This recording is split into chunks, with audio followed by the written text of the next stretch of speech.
Και ενώ επιστρέψαμε λοιπόν από την αγαπημένη μας μάχη και θέλουμε να συνεχίσουμε λίγο έτσι tips για να είστε ήρεμοι το καλοκαίρι, τι λέτε να περάσουμε στο life coaching το Χρήστο Στυλιανίδη. Μας αναλύει πώς μπορούμε να διαχειριστούμε το άγχος μας, το στρες και ούτω καθεξής. Και όλα αυτά σε ένα μικρό βίντεο. Μην αλλάξεις κανάλι, γιατί νομίζω εκεί έξω αφορά όλους μας. Πάμε παρακαλώ. Γίνε τώρα και εσύ NLP θεραπευτής και NLP coach. Μάθε τις βασικές τεχνικές του NLP, μέσα από τις οποίες θα μπορέσεις να αλλάξεις και να βελτιώσεις τις ζωές των ανθρώπων.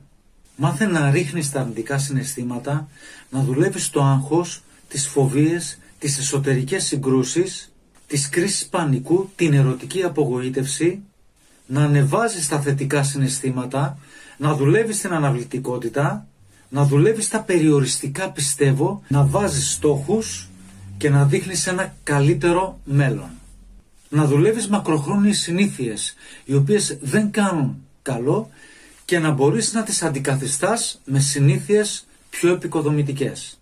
Ακόμα κι αν είσαι ψυχολόγος, ψυχοθεραπευτής ή σύμβουλος ψυχικής υγείας ή άνθρωπος που ασχολείσαι με τις εναλλακτικές θεραπείες, τώρα είναι η ώρα να προσθέσεις και τον NLP στα όπλα που ήδη διαθέτεις για να πάρεις ακόμη πιο εκπληκτικά αποτελέσματα.